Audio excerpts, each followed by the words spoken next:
હવે વાત કરીશું અમદાવાદની, જ્યાં બોપલમાં વરસાદી માહોલ જોવા મળ્યો। બોપલની અમીધારા સોસાયટી આખી પાણીમાં ગરકાવ થઈ। સામાન્ય વરસાદમાં જ સોસાયટીમાં પાણી ભરાઈ ગયા।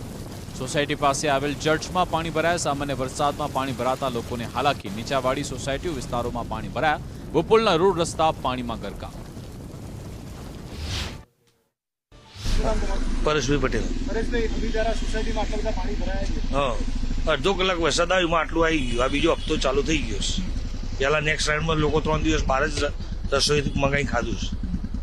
બોલો, સામાન્ય વરસાદ છે।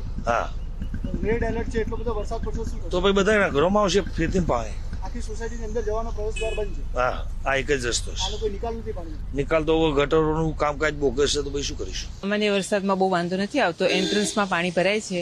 બહુ જ વરસાદ આવે તો ગલીઓમાં ને ઘરોમાં આવે છે પાણી। હાલમાં કેવી પરિસ્થિતિ અમીધારા? અમીધારામાં બાજુની સોસાયટી છે, અમે બીરવામાં રહીએ છીએ અને ત્યાં બી એવું જ છે, આ જ પોઝિશન છે। એન્ટ્રન્સમાં પાણી છે, અત્યારે એટલા પાણીમાંથી જ બહાર નીકળ્યા શાક લેવા। અને જવાય તેવું અમીધારામાં નથી। અમીધારામાં નથી, બાકી બધી અમીધારા થોડી વધારે નીચી સોસાયટી છે, પણ આ રોડ ઊંચા થઈ ગયા એટલે અમારે બીરવામાં ક્યારેય પાણી નહોતું આવતું, પણ આ છેલ્લા 4-5 વર્ષથી રોડ ઊંચા થઈ ગયા એના હિસાબે સોસાયટીના એન્ટ્રન્સમાં પાણી ભરાય છે। રેડ એલર્ટ છે, વધારે વરસાદ આવશે શું થશે? ઘરોમાં પાણી આવશે। એના માટે શું તૈયારી રાખી છે? પોતાની રીતે વ્યક્તિગત રીતિની ગુણીઓ કરીને મૂકી દીધી છે। ટાઇલ્સો આગળ ગોઠવી દીધી છે। પ્લાસ્ટિકના બધે ઘરના બંગલોસ છે એટલે બધી સગવડ તો અંદર હોય ઘરમાં, થોડું સાવચેતીપૂર્વક બધું પેક કરી દઈએ તો બહુ વાંધો ના આવે। પરિસ્થિતિમાં તો હવે સામાન્ય વરસાદ સાહેબ આવે તો આજે જુઓ આટલું બધું આવવાનું હતું અને લોકો ગભરાઈ ગયા હતા એના કારણે, બરાબર, પણ હજુ તો અડધો ઇંચ પણ પડ્યો છે એટલામાં સોસાયટીમાં પાણી ભરાઈ ગયા।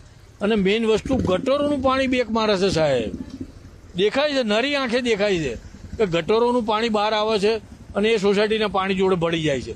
હવે જ્યારે ગટરોનું પાણી જાય ત્યારે પછી સોસાયટીનું પાણી રૂટિંગ જાય, એના લીધે જ આ લોકોને મુશ્કેલીઓ પડે છે। હજુ રેડ એલર્ટ છે।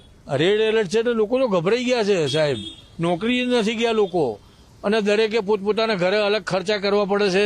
લોખંડની એંગલો મૂકી અને વચ્ચે પથ્થર ગોઠવવા પડે છે, કડિયા મિસ્ત્રી બોલાવીને નાની નાની દિવાલ 2-2 ફૂટની 1-1 ફૂટની કરવી પડે છે।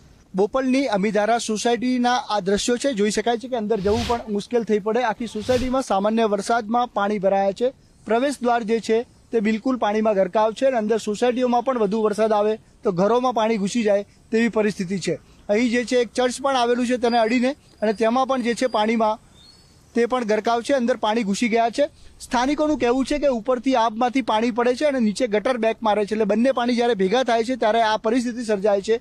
એટલે હવે જ્યારે આજે તંત્ર દ્વારા જે વિવિધ ગટરો ખોલવામાં આવે છે કે જેથી પાણીનો નિકાલ થઈ શકે, પરંતુ જ્યારે ગટર જ બેક મારતું હોય ત્યારે બંને તરફથી જ્યારે જે પાણીનો ભરાવો થઈ રહ્યો છે, પરિણામે અમીધારા સોસાયટી બોપલની આ પરિસ્થિતિ છે। આખે આખો જે રસ્તો છે સોસાયટીમાં જવાનો તે પાણીમાં ગરકાવ છે। સ્થાનિકો ત્રાહિમામ છે અને જે રીતે રેડ એલર્ટ છે, જો હજુ પણ વરસાદ વધુ વરસશે તો તેમની હાલત કફોડી બનશે, તેમાં કોઈ બેમત નથી। સૌ કોઈ જે છે આ પરિસ્થિતિથી, જે રીતે ગયા અઠવાડિયે વરસાદ આવ્યો, સૌએ જે છે આ પરિસ્થિતિ ભોગવી છે। આ બિલકુલથી જે એક્ટિવા આવી રહ્યું છે, કેમેરામેનને કહીશ આપને બતાવે તો તમામ જે નાના પૈડા છે આખે આખા પાણીમાં ગરકાવ થઈ જાય તેટલું બધું પાણી ભરાયું છે। સામાન્ય વરસાદ છે એટલે રેડ એલર્ટ પ્રમાણે જો વધુ વરસાદ આવશે તો લોકોના હાલ બેહાલ થશે, તેમાં કોઈ બેમત નથી।